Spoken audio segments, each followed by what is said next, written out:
Hi, my name's Carl Benson from the Suffolk Pocket Door Company, and just going to do a little video here where we're going to explain the kind of locks and latches you're going to be using with pocket doors. But before we jump into it, I think we need to explain the difference between a pocket door and, let's say, a sliding door. Often they're confused. So a sliding door, in effect, is a door which fits over an opening, and above the door you'll have a rail, and that door will in effect then slide across the rail, exposing the opening. And that's one kind of door.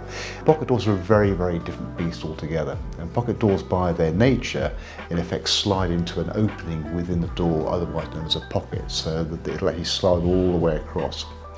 Now, with a traditional hinge door, which is obviously hinged down one side, the door will in effect arc on those hinges from fully closed to fully opened. And here we have a typical sort of deadlock which would be used for that kind of door. And in effect here, this little catch here is wound in by the key or wound out. And because the lock in effect works on an arc, when it's actually fully engaged outwards, when you try and open the door, it's then sort of caught within the keeper. The issue you have with a pocket door is that in effect it slides. So when it actually slides out, if you imagine you had this, that would simply just slide in and out of the aperture. So these become no good. So you want a completely different system. Over here, this is typically what you'll have.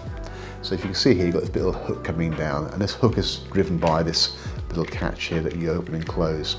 Now, the idea is, it's fitted very much like a normal sash lock, and what they call a mortise lock.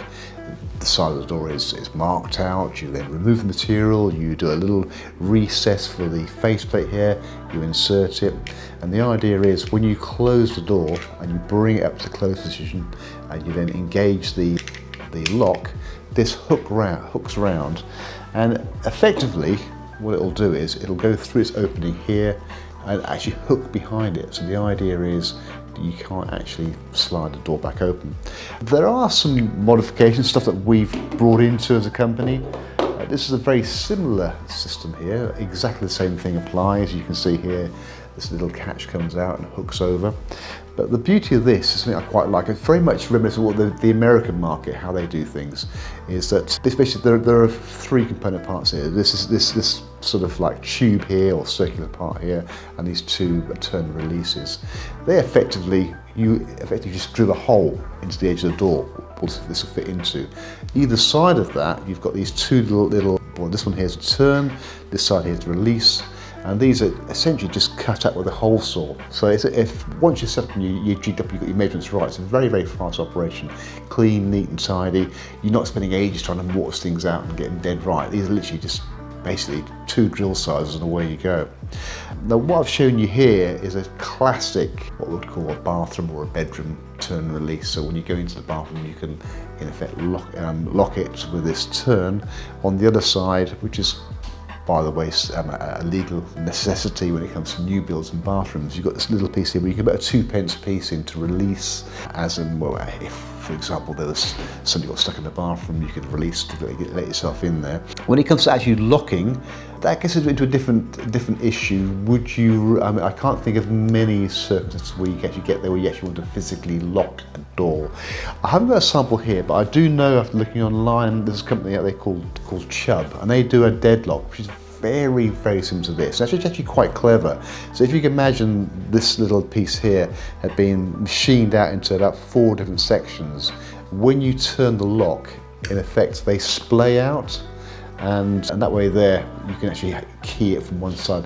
Not something that we do, something we might look for in the future, but from experience so far, the majority of people want sliding pocket doors to be either separated between different rooms, or a bathroom or a bedroom where space is a bit of a premium. You want to minimise the space taken by the swing of the door, and you want to actually have a sliding pocket door to give yourself more access. So that's really the long and the short of the locking mechanisms themselves. But just going a little bit further, there are so many different ways of doing this. So here, for example, we've got this square effect here for your turn and release, but also we have got things like this which you just only brought onto the market. These got a little 8mm driver, and they look quite dramatic. You've got this big long body plate here, you've got your turn here, likewise over here you've got your release mechanism. Again, these will fit either side of the lock. look quite dramatic, gives it a bit of presence, a bit of drama. And again, these come in different colours, different finishes, got ribbed, different sizes. And these are, depending on your style, your colour gamut you want to use, and what the effect you're trying to get, we can pretty much cater for most things. So we'll cater for most things apart from actually locking the door with a permanent key to the side, something again we're looking for in the future. So yeah, I hope you find this video helpful, and it might be a small thing for you, but a little thumbs up and a follow would be a great help for us. Thank you for watching.